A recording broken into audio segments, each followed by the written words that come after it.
दीक्षा भूमि के सम्मान में नागपुर में बसपा करेगी बड़ा आंदोलन। जी हां दोस्तों, आपने बिल्कुल सही सुना। मैं हूं पराग मंदिर, आप देखना शुरू कर चुके हैं नेशनल चौपाल। 14 अक्टूबर 1956 डॉक्टर बाबा साहब अम्बेडकर के जरिए इसी दिन नागपुर के दीक्षा भूमि पर अपने करोड़ अनुयायियों को बौद्ध धर्म की दीक्षा देने का काम बाबा साहब के जरिए किया गया। और इतना ही नहीं तो इसके बाद ये देखने को मिला कि सम्राट अशोक विजयादशमी के उपलक्ष्य पर नागपुर के इसी दीक्षा भूमि पर लाखों नहीं तो करोड़ों लोगों का जनसैलाब प्रतिवर्ष देखने को मिलता है, जिसके चलते दीक्षा भूमि के आसपास का जो परिसर है, इस परिसर में पर्याप्त जगह न होने के कारण अनेकों प्रकार की दिक्कतों और समस्याओं का सामना करना पड़ता है। इस मसले को लेकर बहुजन समाज पार्टी के जरिए ये बात सरकार तक पहुंचाने का काम किया गया था, जिसका ज्ञापन 27 फरवरी को दिया गया कि दीक्षा भूमि के आसपास की जो सरकारी जमीन है उसको दीक्षा भूमि के समिति को सौंपने का काम किया जाए, जिसके चलते तमाम जो कार्यक्रम दीक्षा भूमि के आसपास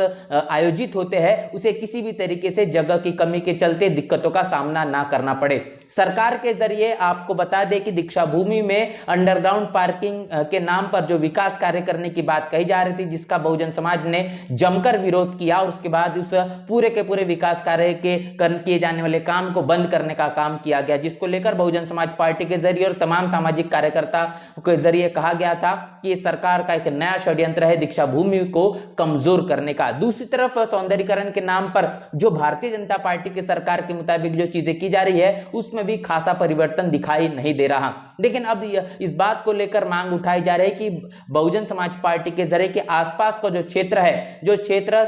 दीक्षा भूमि को सौंपना चाहिए, जो सरकारी जमीन है वो कहने की आवंटित की जा सकती है, लेकिन अब तक वो बात कहीं ना कहीं भारतीय जनता पार्टी के जरिए स्वीकार नहीं की जा रही। बार बार ज्ञापन सौंपने के बाद में भी बात सुनने का काम नहीं हो पा रहा। दीक्षा भूमि के 3 जो प्रवेश के दरवाजे हैं वो इस वक्त खुले हैं, लेकिन चौथा दरवाजा अभी भी बंद पड़ा हुआ है। और इसी मसले को लेकर बहुजन समाज पार्टी ने 27 फरवरी को यह बात कही थी कि अगर सरकार के जरिए तमाम मांगों को स्वीकार नहीं किया जाता, इस पर सही तरीके से संज्ञान नहीं होगा, तो आने वाले भविष्य में बसपा एक बड़ा आंदोलन करेगी। और उस आंदोलन का आगाज हो चुका है। बता दें कि आने वाले 2 अप्रैल को बहुजन समाज पार्टी नागपुर के संविधान चौक में एक बड़ा आंदोलन करने जा रही है। इस आंदोलन का नेतृत्व करेंगे बहुजन समाज पार्टी के महाराष्ट्र प्रदेश के प्रदेश अध्यक्ष एडवोकेट सुनील डोंगरे। साथ ही साथ बहुजन समाज पार्टी के तमाम जिम्मेदार पदाधिकारी कार्यकर्ता, आसपास के महाराष्ट्र से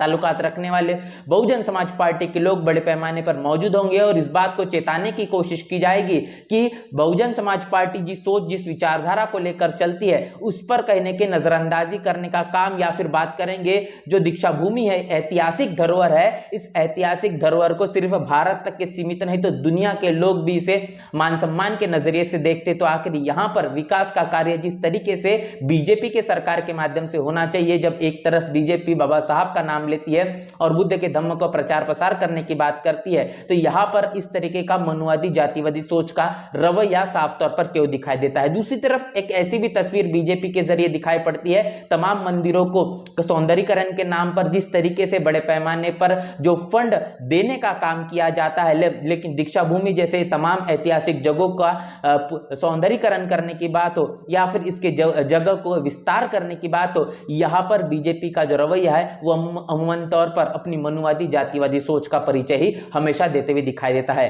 अब आने वाले 2 अप्रैल को नागपुर के संविधान चौक में बहुजन समाज पार्टी के जरिए किया गया यह आंदोलन आखिर किस हद तक के कामयाब होगा? क्या सरकार के जरिए इन तमाम मांगों को स्वीकार किया जाएगा या फिर नहीं, तो ये समय के मुताबिक पता चलेगा। तो आने वाले 2 अप्रैल को बहुजन समाज पार्टी संविधान चौक में सुबह 11 बजे से आंदोलन करने जा रही है। इस आंदोलन को लेकर आपकी क्या राय, आपकी क्या प्रतिक्रिया लिखकर कमेंट बॉक्स में जरूर बताएं। बने नेशनल चौपाल के साथ मिलते हैं वीडियो में, तब तक के लिए जय भीम जय भारत।